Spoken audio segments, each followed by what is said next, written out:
आमदार रत्नाकर गुट्टे साहेबांचं काम तिथलं मतदारसंघातलं. आणि दुसरी गोष्ट म्हणजे माझा जनसंपर्क बनवस सर्कलमध्ये पहिलेपासूनच होता आणि माझं स्वतःचं मूळ गावही तांदूळवाडी बनवस गटात आहे. त्याच्यामुळं मला काही अडचण नव्हती म्हणजे निवडून येण्याची. ह्या माध्यमातून आम्ही त्या निवडणुकीला समोर गेलो. तर मी जेव्हा म्हणजे सर्कल जेव्हापासून ओपन सुटला आणि मी फिरत होतो तर ग्रामीण भागात मूळ समस्या आहे लाईट, पाणी आणि रस्त्याची.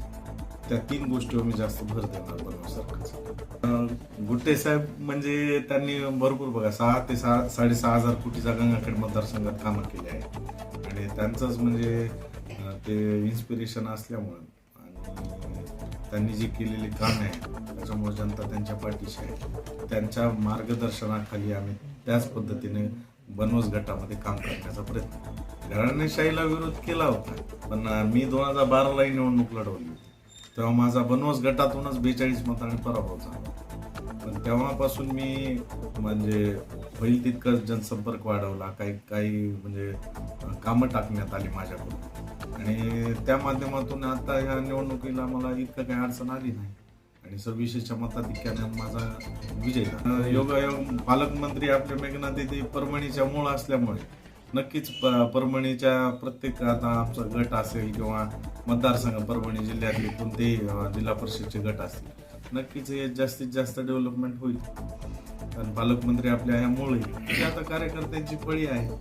त्याच्यामुळं आम्हाला म्हणजे जेही जिल्हा परिषदच्या माध्यमातून कामं करता येतील ती सामान्य जनतेपर्यंत पोहोचवण्यासाठी काही अडचण येणार. मी मूळ म्हणजे काय महायुतीकडून गुट्टे साहेबांना तिकीट देण्यात आलं होतं विधानसभेचं. त्यावेळी त्यांचे प्रतिस्पर्धी विशाल कदम होते उभाटा गटाकडून.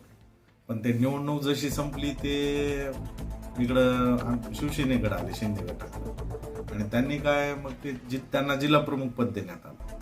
त्याच्यानंतर असं झालं की जिल्हा परिषदच्या निवडणुकी वेळेस मी राजू कापसे साहेबांना फोन केला आहे तेव्हा आणि युतीसाठी खूप म्हणजे सकारात्मक चर्चाही झाल्या होत्या. उदय सामंत साहेबांनी गुट्टे साहेबांची चर्चा झाली होती. माझी जागा सोडण्यात येत होती शिवसेनेने पण परंतु विशाल कदम यांनी 3 ते 4 जागा काहीतरी मागितल्या तेव्हा त्यांच्याकडे उमेदवारही नव्हते.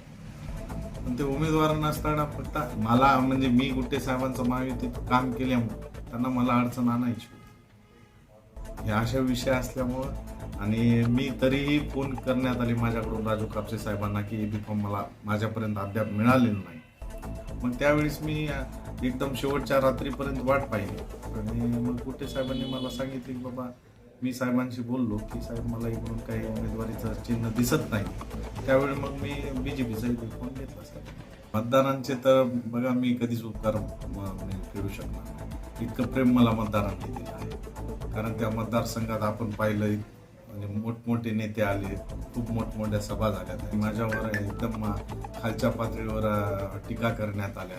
आमच्याच गावचे अभिजित देशमुख त्यांनी तर म्हणजे कोणता स्तरच ठेवला नाही. पण ते सोशल मीडियाचे नेते मला इतकंच सांगायचं त्यांचं म्हणजे आमच्या गावातही काही नाही कुठंच काही नाही. फक्त ते टीव्हीवर बोलतात आणि ते टीव्हीवर बोलू शकतात. नाही बनवस सर्कलमध्ये तुम्हाला सांगतो जातीचं राजकारण झालंच नाही.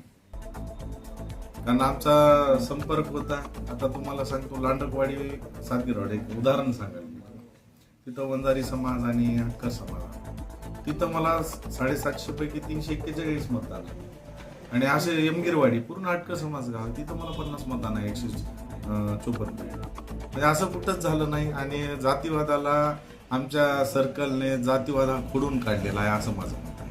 विशाल संधी फडणवीस साहेबांचं काम तर आपण सगळ्यांनीच पाहिलेलं आहे 2014 पासून.